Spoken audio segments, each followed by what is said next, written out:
But is the president, no matter what happens, prepared to take responsibility for the outcome of this bill? Well, in what way?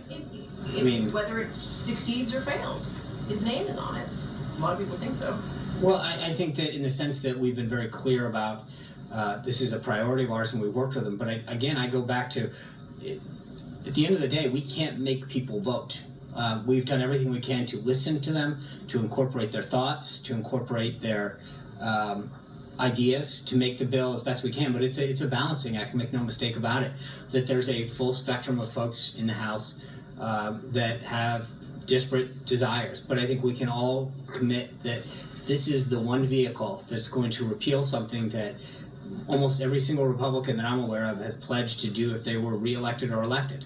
And I think that there's a desire we understand that not every member is going to find this perfect. That's what happens when you need to get, in this case, 216 votes. But it's the best bill that takes into consideration all of the concerns and all of the goals and all the values. And I understand that in a lot of cases, some of it isn't a question of the policy. It's a question of the timing and some of the things that people want that are happening in phase 3 and phase 1. But as we've addressed, the Byrd rule, which is, to most people this arcane thing, probably even in the House, that don't have to deal with it in the Senate, that deals with whether or not, and if it is loaded up with things that are stricken, then it doesn't serve us any good. I think that we have put together a very comprehensive approach to addressing how to actually repeal and how to actually replace.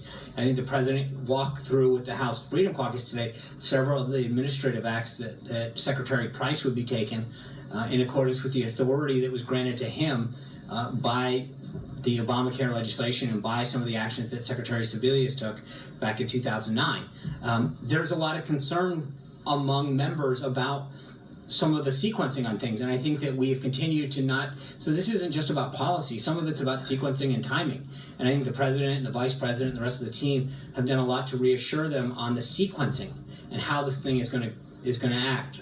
So that discussion, I think, has continued to be very productive to reassure members how this thing is going to happen and take place. Amen.